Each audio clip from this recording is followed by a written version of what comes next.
Namaste World Raiser, Sabine and Roger are back after a little break, which was needed, but we're super happy to learn with you once again about the most precious teachings.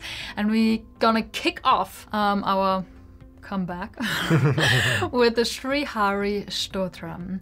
We covered the Stotram before, once on this channel, but Sashenk requested us to watch this version, to listen to this version. And anything you want to say? Yeah, no, I'm looking forward to it, right? It's good to be back. And of course, we love these devotional songs. Yeah. And if you love them as much as we do, remember to hit that like button so we can spread Sanatan Dharma everywhere. Beautiful. I'm going to read the English lyrics first. So for those that are not familiar with the text, have an idea what it is about. I worship and worship him, who is the protector of the world, who wears shining garland on his neck, who has a forehead like autumn moon, who is the god of death to great asuras, who has the blue color of the sky, who has unstoppable powers of illusion, and who is the helper to goddess Lakshmi. I worship and worship him, who always lives in the sea, who has a smile like a flower, who lives everywhere in the world, who has the sparkle of 100 suns, who has mace and holy wheel as ornaments, who wears yellow clothes, and who has a sweet face adorned with a smile. I worship and worship him, who is the garland in the neck of Lakshmi, who is the essence of Vedas, who lives inside water, who lightens the weight of earth, who has a form which is eternally pleasing, who has a form which attracts the mind, and who has assumed several forms. I worship and worship him, who does not have birth or aging, who is full of eternal happiness, who is always interested in peace, who does not have anything new, who is the cause of birth of this world, who is the protector of the Deva army, and who is the bridge between the three worlds.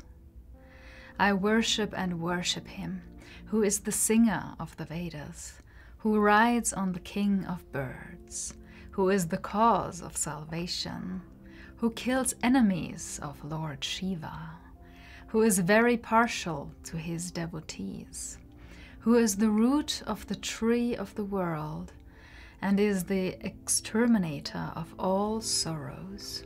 I worship and worship him, who is the Lord of all Devas, who has a pretty hair frequented by bees, who has this earth as a part of him, who has a body as clear as the sky, who always has a holy mien, who has no attachments to this world, and has Vaikuntha as his home. I worship and worship him, who is the strongest among Devas, who is the greatest among the three worlds, who is the heaviest among heavy people, who is always heroic in battles, who is the great hero of heroes, and takes you across the sea of life. I worship and worship him, who keeps Lakshmi on his left side, who can be approached by yagas, who is not interested in anything, who carried the Govardhan mountain, who is pure music to great sages, who is served by devas, and who is above all beings.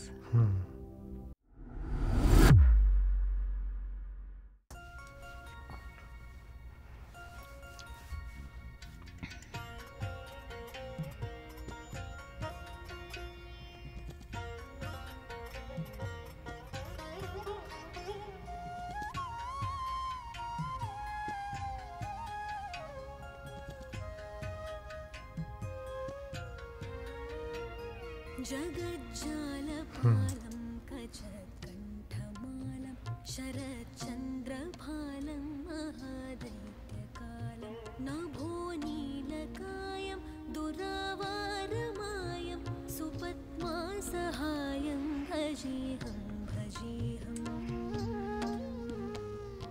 गदाम्भोधिवासं Very गलत्पुष्पहासं sweet. जगत्सन्निवासं शतादित्यभासं गदाचक्रशस्त्रं लसत्पीतवस्त्रं हसच्चारुवक्त्रं भजेऽहं भजेऽहम्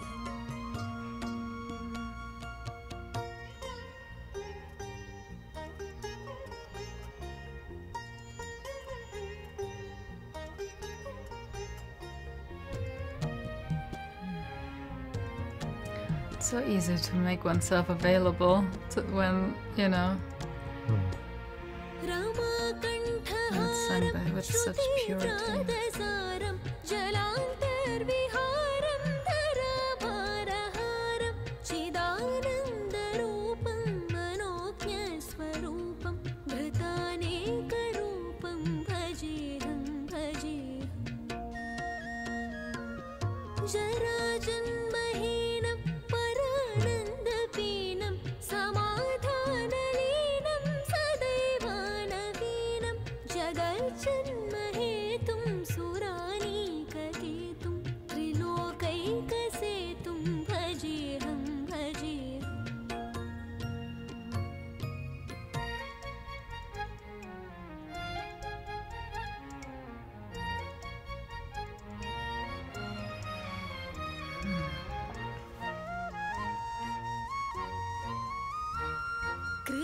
कृताम्नायगानं खगाधीशयानं विमुक्तेर्निदानं हरारातिमानं स्वभक्तानुकूलं जगद्वृक्षमूलं निरस्तार्थशूलं भजेऽहं भजेऽहम्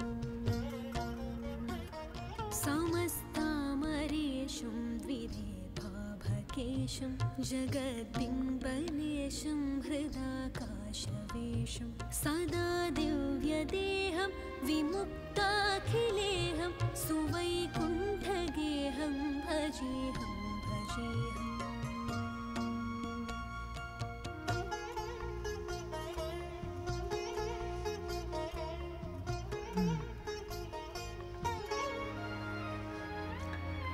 Let us know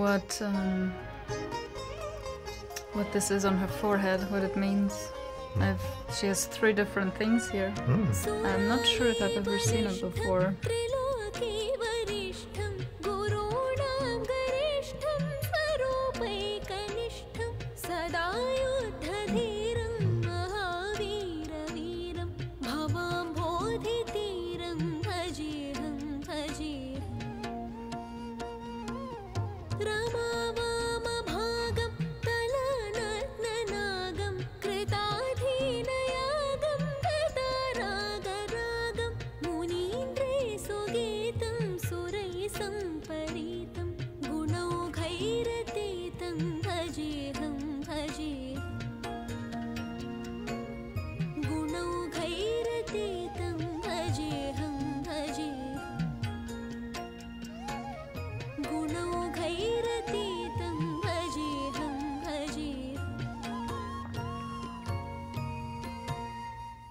What a sweet young woman.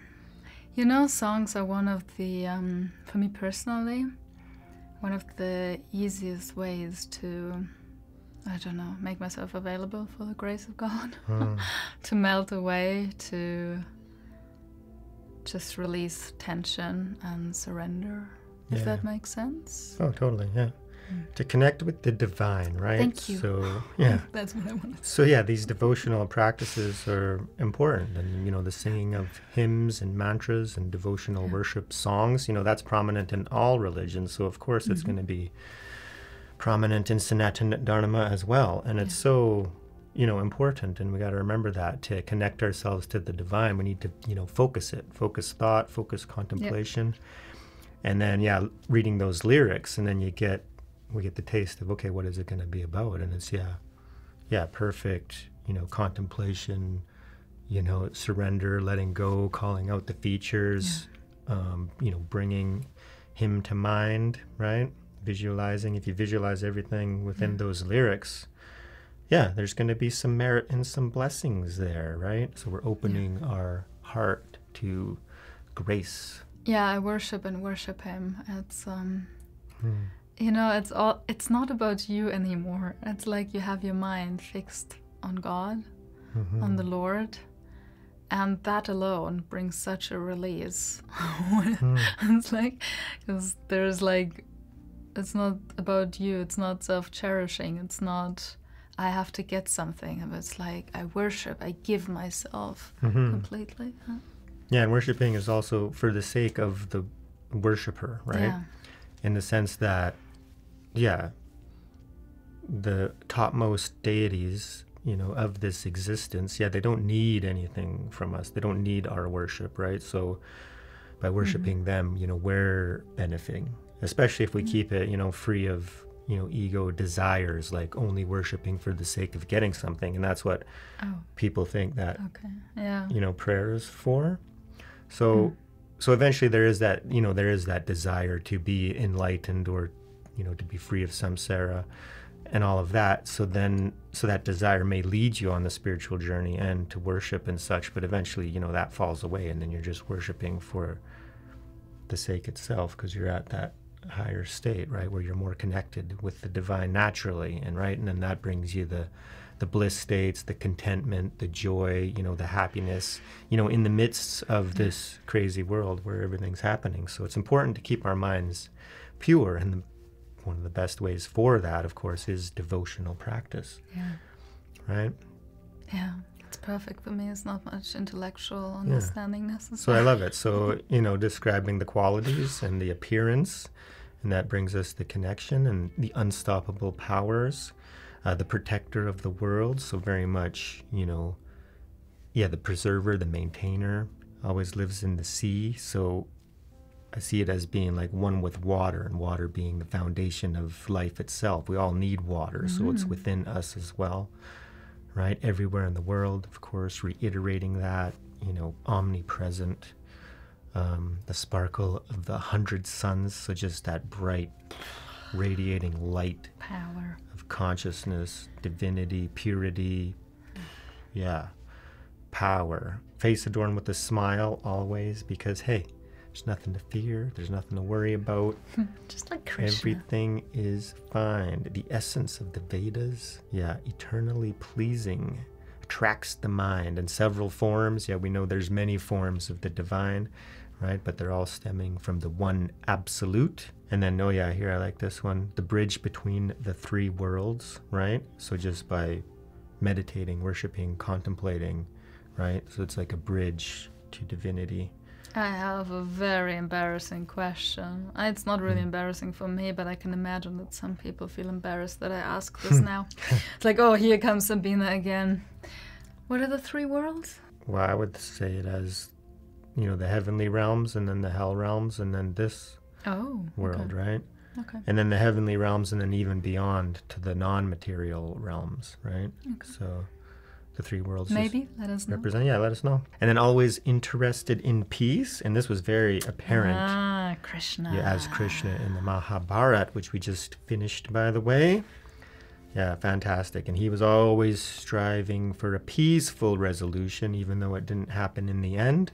But he made it very clear that that was his aim, and that was always the most prominent aspiration of all of it. King Oya rides on the Garuda, king of birds, and is the cause of salvation. So if he's the cause of salvation, then we got to keep in mind that salvation isn't independent from divinity. It's actually a reconnection to it. So in that sense, it's like we can't do it on our own. It's never going to happen. There needs to be some grace involved there. So keeping that in mind. And then that's of solace too. So I contemplated this quite a bit on my journey, was like, you know, enlightenment, and became a central focus, right? But eventually that has to fall away just on the path and the journey. When you learn more about God, then it's not just about you anymore, and then there's a liberation in that, because we always want to go solo when I can do it myself. But as soon as you accept that there is no separate self, right? Everything that you think you are is part of something greater, right? And then you attach your mind to that, and then in a way, like, it's not a selfish motive in this sense, but to say, you know, you use that. You use your connection with the divine, you know, to help, right? And then that's what the deities want, right? You know, connect ourselves to them, you know, and seek assistance, right? Why not? Right? Yeah, so very partial to his devotees. Yeah, and then the root of the tree of the world, right? So the source of all existence, basically, the very root, foundation. Yeah, just highlighting the fantastic qualities and who is above all beings.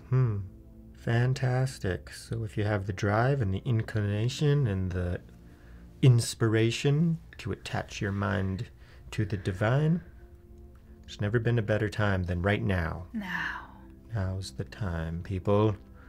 Surrender everything. Yeah, we need to seek the blessings. We need to seek divinity. We need to become that. Yeah. Yeah. Attach your mind to God. Focus Absolutely. your mind of God. It's only one.